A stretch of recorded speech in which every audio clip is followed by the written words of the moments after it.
Hello, dear 7th graders. This is English time again with teacher Jasmine. For today's discussion, we'll be talking about the active voice and the passive voice. What are they? Let's find out. So again, this is in line with the competency that you should be able to use the passive and the active voice meaningfully in varied contexts. So it's really important for you to know these things. So you listen and pay attention. For guide questions, what is the active voice? What is the passive voice? When do we use the active voice and the passive voice in a sentence? Still guessing what active voice and passive voice is? Let's clarify voice. So the voice is the who or what that is doing the action or actions or the verb in a sentence. Now, we've got the active voice wherein the subject is doing the action. Thus, it's an active subject. 2, the passive voice wherein the subject is receiving the action. Thus, a passive subject. Still not clear? I understand. I've got some. First, the reason why we need to use why do we use the active voice? 1, it's easier to make grammatically. Second, it's easier to understand because it's direct to the point. However, it is mostly used if it wanted to focus on the doer of the action or who or what is doing the action.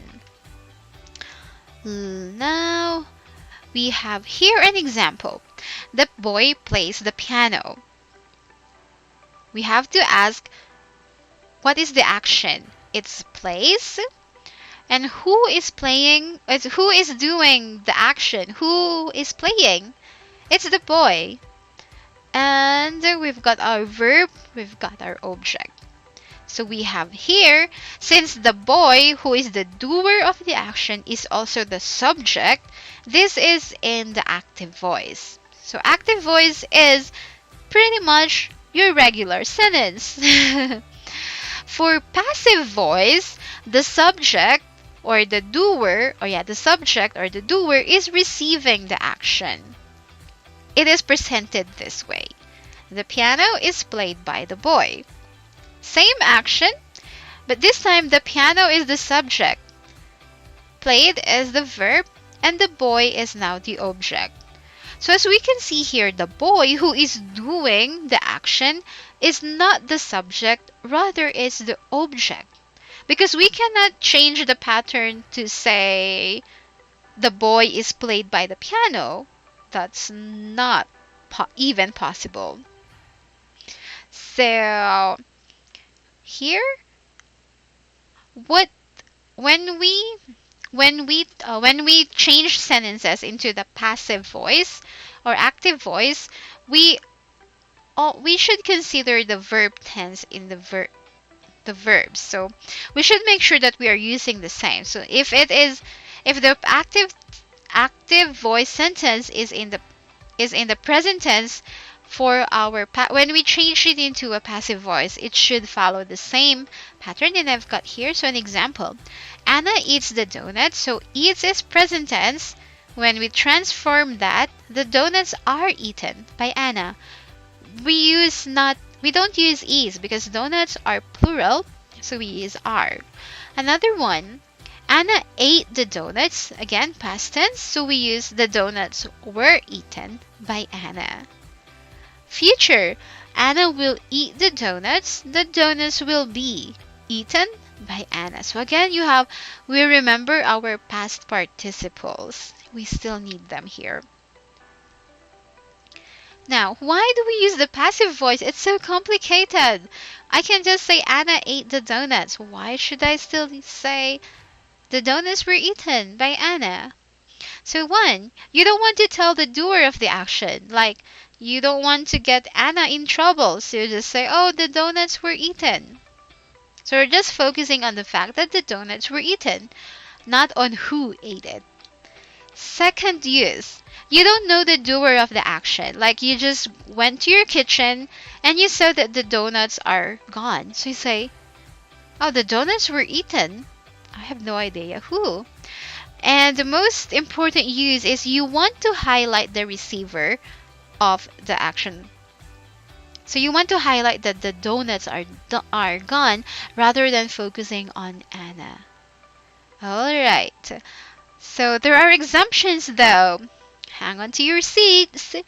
So what can't be in the passive voice? We've got the intransitive verbs, or verbs that doesn't need an object, such as in this example, I went to the market.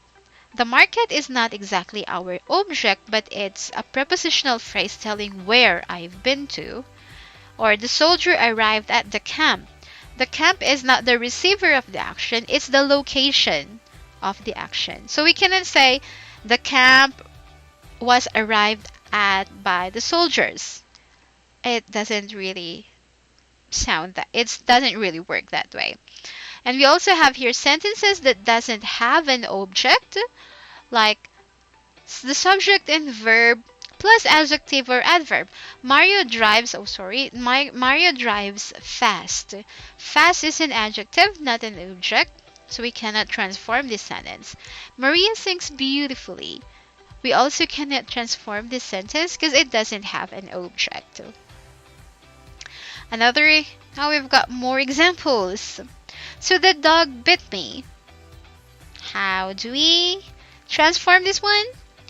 8, 7, 6, 5, 4, 3, 2, 1. If you answered, it was bitten by the dog, that's correct. Another one. I will make a report about it. Sorry. A report about it will be made by me. Then the news anchor speaks clearly. This one can't be transformed. That's right. Because there is no object, clearly is an adverb, not an object. The trees were planted by the students. The students planted trees. That's right. So, with this in mind, again, final word, depending on the focus again of your sentence, you can express it in the active voice or in the passive voice. Just be careful of the form and the usage in the context of your speech or writing. So, like what I said in the past units, it's there's no wrong way of saying it as long as you follow the grammar forms. So if you wanted to focus on the subject or the doer, you use the active voice. If you wanted to focus on the object, you use the passive voice. But be careful with your patterns. For passive voice, it's be verb plus the past participle. And you can refer to this video when doing your reading materials and your activities attached there.